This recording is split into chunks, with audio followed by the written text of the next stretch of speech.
Hello, welcome back to Pragmatic Revelation. I'm still immersed in the zeitgeist here, and I live with you share the same sentiment. Let's delve straight into the video. So, I made a video about emotion, what is constrained, and I talk about the concept of naming, the concept of scales of measure in regards to the fine-tuning argument. I mean, the contradictory motion or questioning with respect to the fine-tuning argument. You should definitely check that video out. This is another video about the same motion God is constrained in another light here. So follow me closely as I delve into this. So follow me closely as I delve into this video as well. Now, we realize in our quest to figure out the existence of suffering in the world, in our quest to justify, conclusions have been drawn that suffering seems to be a necessity.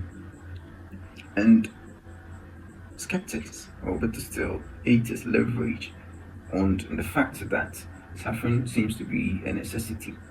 And then they say, well, if God can't create a world without suffering, however, a world with free will, I mean a world without suffering, which also tolerates free will. If God is unable to create a world such as this, then it's kind of denigrates his all-powerful nature. And once it denigrates his all-powerful nature, he kind of loses the God title, which basically means he's all-powerful. Now, I like to take time off the schedule to delve and explore this idea. Follow me closely as I go into this very important ideology. Now, my emotion is just against their claim, I still hold the claim God is all powerful. And then what I'll be trying to do is explain the context and the light in which is so powerful in the respect of their claims here. And so that's it. And so you realize in a world with free will, we've got choices to choose. You understand the essence of free will is to choose, so that ultimately you either end up in heaven or hell, or better still, you are either rewarded or punished. And so suppose in a world that suffering is dispensed, or better still, when we say suffering, we may also like to explore the idea of the process of doing bad or the process of acting evil. All those ways we may like to consider all those stuff. It means it is a world in which there is no bad, there is no evil, because suffering and bad and evil are very closely knitted, right?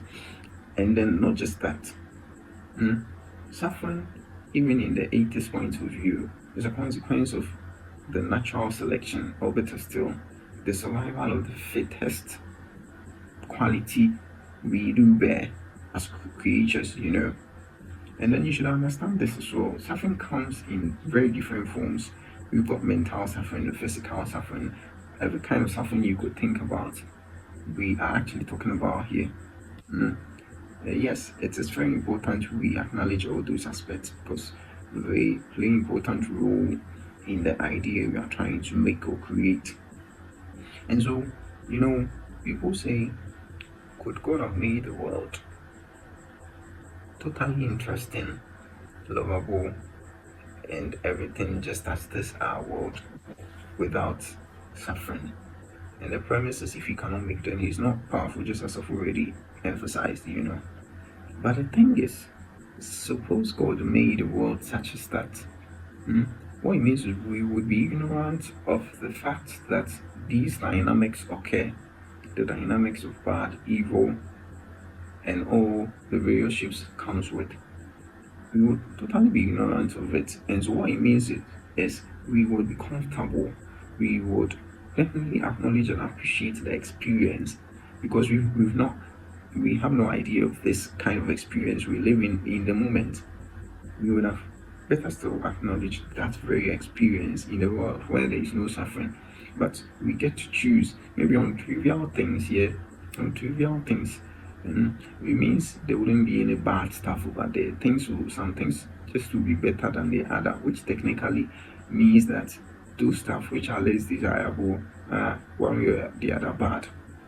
But then, I mean, we can still harness or hone the idea that we can desire certain things over other things without the things we we didn't choose being bad or explicitly bad. We can hone or harness that idea. It is very possible.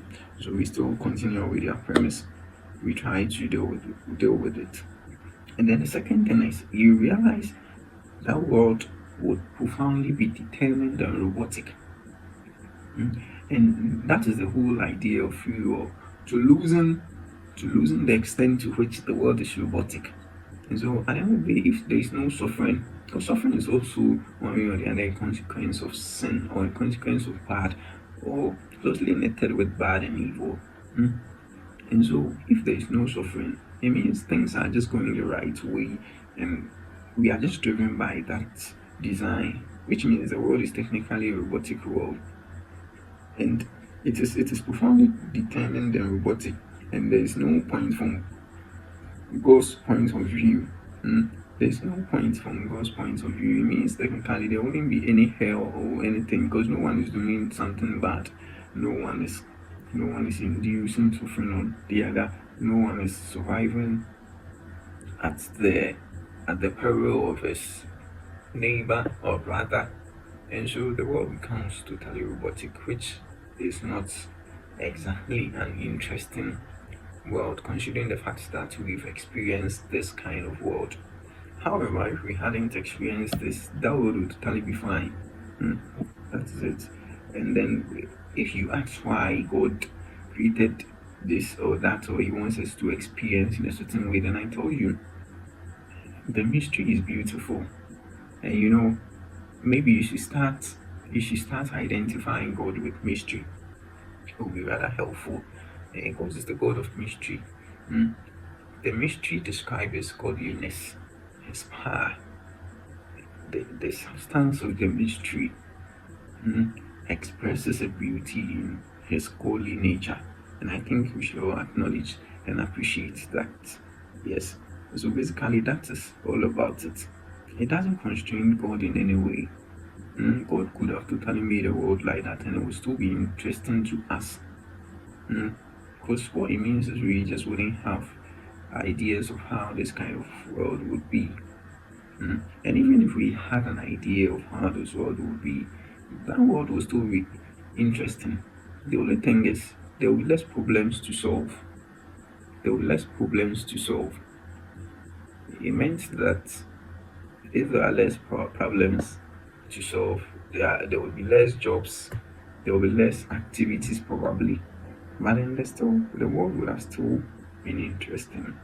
Because there are a lot of good stuffs around that necessarily doesn't need the bad side to make them feel good.